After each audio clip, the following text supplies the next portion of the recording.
সন্ত্রাসীদের অভয়ারণ্য যেখানেই থাকুক সেগুলো নির্মূল করা হবে।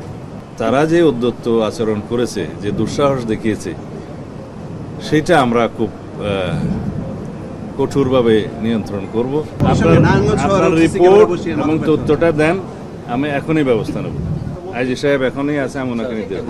সেন্ট্রাল মনিটরিং রুম যেটা আছে উপরে, আশা করি অনেকে দেখেছেন। এর মধ্যে পুলিশ হেডকোয়ার্টারের এই মনিটরিং সেলটা সবসময় কার্যকর থাকে, তবে স্পেশালি ঈদুল আজহা উপলক্ষে, ঈদের 7 দিন আগে এবং ঈদের 7 দিন পর পর্যন্ত এটা স্পেশালি আরও স্ট্রেনথেন করা হয়েছে। সেই হিসাবে লোকবল দেওয়া হয়েছে এবং মহাসড়কগুলো সার্বক্ষণিক মনিটরিংয়ের আওতায় আনা হয়েছে। তার সাথে পশুর হাটগুলো সমস্ত জায়গায়, আর যে সমস্ত জায়গায় এক্সপ্রেসওয়ে আছে, যমুনা ব্রিজ থেকে শুরু করে পদ্মা ব্রিজ, সব জায়গায় আমরা একটু বিশেষ যত্ন নিয়েছি। সারা দেশে যেখানে আমাদের সিসিটিভি ক্যামেরার হাইওয়েতে নজরদারি আছে, তার বাইরে যেখানে নেই সেখানে আমরা বডি ওন ক্যামেরা দিয়ে আমাদের জনবল পুলিশ ডিপার্টমেন্ট থেকে দেয়া হয়েছে। আমি নিজেই আজকে সেটা এখন চাক্ষুষ দেখলাম। এখানে দুর্ঘটনার সংখ্যা বিগত সময়ের তুলনায় আল্লাহ রহমতে অনেক কম। 2-1টা দুর্ঘটনা যেগুলো হয়েছে, এগুলো নেহায়েত তাদের নিজস্ব গাফলতির কারণে বলা যায়। যেমন গতকালকে একটা দুর্ঘটনা হয়েছে, লোহার রড বহনকারী একটা ট্রাকে নওগাঁর কিছু লোক এখানে হয়তো তারা ভাড়া সেভ করার জন্য ওই ছাদে উঠছে বা রডের উপরে উঠে যাত্রা করেছিল। সেই ট্রাকটা দুর্ঘটনায় পতিত হয়েছে। সম্ভবত ভারসাম্য নিয়ন্ত্রণ হয়তো ফেল করেছে, ভারসাম্য রাখতে পারে নাই। সেই হিসাবে তাদের অন দি স্পট তাদের অনেকেই মৃত্যু হয়েছে। তাদের 15 জন মনে হয়, আর 5-6 জন আহত হয়েছে। এটা অনেক দুঃখজনক ঘটনা। যদি যাত্রীরা নিজেরা সচেতন থাকে তাহলে এই দুর্ঘটনা এড়ানো সম্ভব। যাই হোক, আমরা সারা দেশে পশুর হাটে যাতে জাল নোটের ব্যবহার না হয় সেজন্য সচেতন আছি। জাল নোট শনাক্তকারী অনেকগুলো মেশিন সেখানে আমাদের পক্ষ থেকে দেয়া হয়েছে, আর ব্যাংকের তরফ থেকেও দেওয়া হয়েছে। সেটা বাংলাদেশ ব্যাংক ব্যবস্থা করেছে।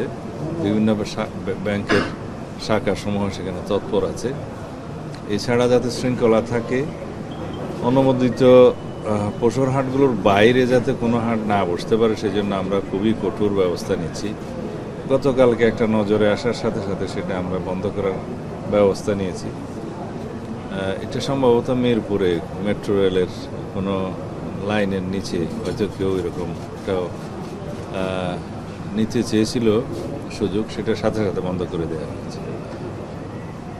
আমরা আশা করি আপনারাও যদি সেরকম কোনো কোথাও অনিয়ম দেখতে পান আমাদের নজরে আনবেন, তাহলে আমরা সুষ্ঠুভাবে সব কিছু সম্পন্ন করতে পারবো।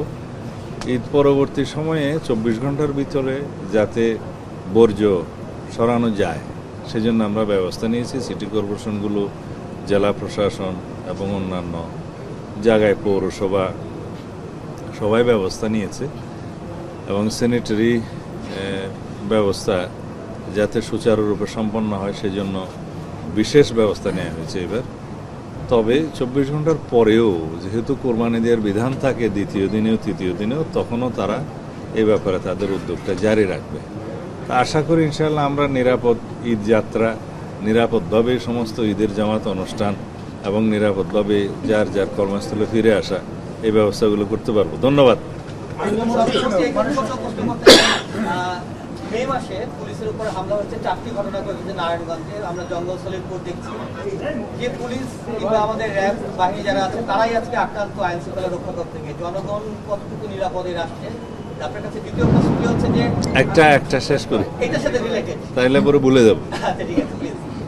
জঙ্গল সলিমপুর সহ অন্যান্য জায়গায় যেখানে র্যাবের উপরে এবং পুলিশ বাহিনীর উপরে আক্রমণ হয়েছে, সেটা আপনাদের মতো আমরা খুব গভীরভাবে দেখেছি এবং এর উপরে আমরা অ্যাকশন নিচ্ছি।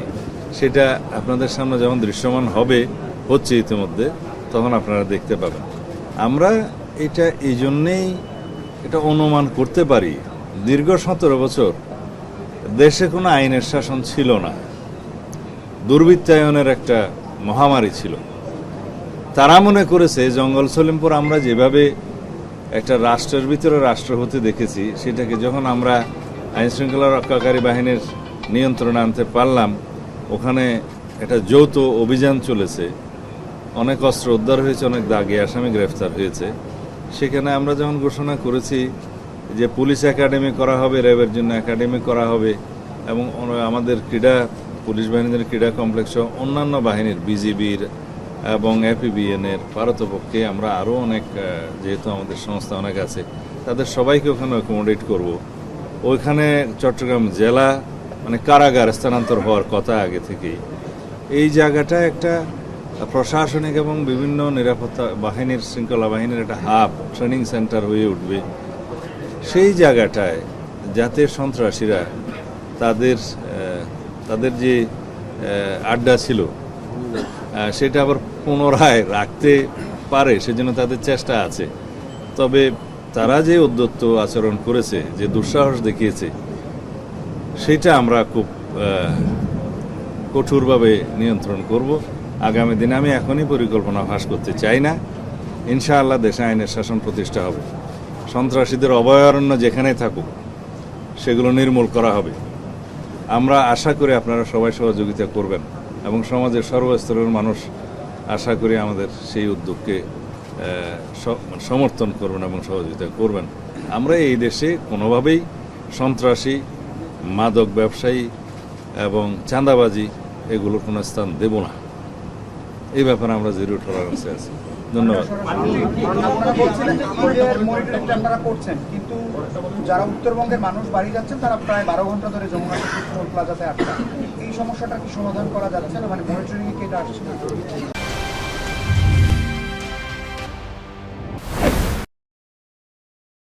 এই সমস্যার সমাধান করতে গেলে কিছু আমাদের যান্ত্রিকভাবে, প্রকৌশলগতভাবে আমাদের কিছু উন্নত প্রযুক্তি ব্যবহার করতে হবে সামনে। কারণ এখন যাচ্ছে ম্যানুয়ালি টোল দিচ্ছে, তারপরে টিকিটটা নিয়ে যাচ্ছে, দীর্ঘ লাইন হয়ে যাচ্ছে।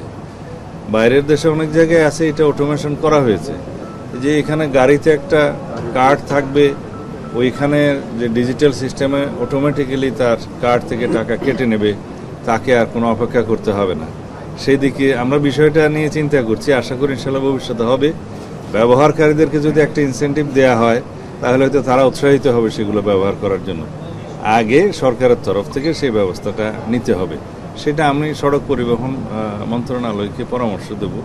আজকে আমি বিষয়টা খুব গভীরভাবে চিন্তা করেছি, আমাদের পুলিশ বাহিনীর পক্ষ থেকেও সেটা বলা হয়েছে, যদি অটোমেশন হয় তাহলে টোল প্লাজায় আর দীর্ঘ লাইন হবে না।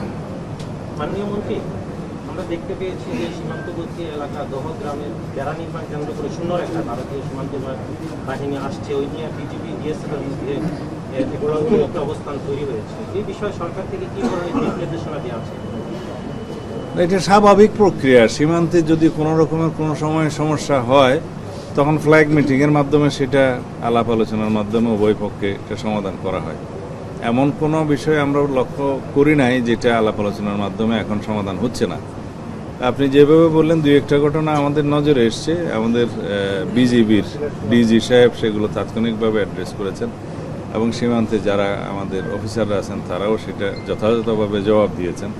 দুই একটা জায়গায় হয়তো পাল্টা গোলাগুলির ঘটনা ঘটেছে, সেটা স্বাভাবিক প্রক্রিয়া, এরকম হয়ে থাকে। তারপরে ফ্ল্যাগ মিটিংয়ের মাধ্যমে সেটা সমাধান হয়। এমন কোনো ঘটনা হয় না যেটা জাতীয়ভাবে উত্তেজনার সৃষ্টি হবে, সেরকম কোনো ঘটনা হয়নি। ধন্যবাদ। শেষ করো না। একদিন পর পবিত্র ঈদুল আজহা উদযাপিত হচ্ছে এবং তার 3 দিন পর লোকনাথ ব্রহ্মচারী তিরোধান উৎসব হচ্ছে নারায়ণগঞ্জের সোনারগাঁয়ে। সেখানে বিশ্বের বিভিন্ন দেশ থেকে হিন্দু পুণ্যার্থীরা আসে।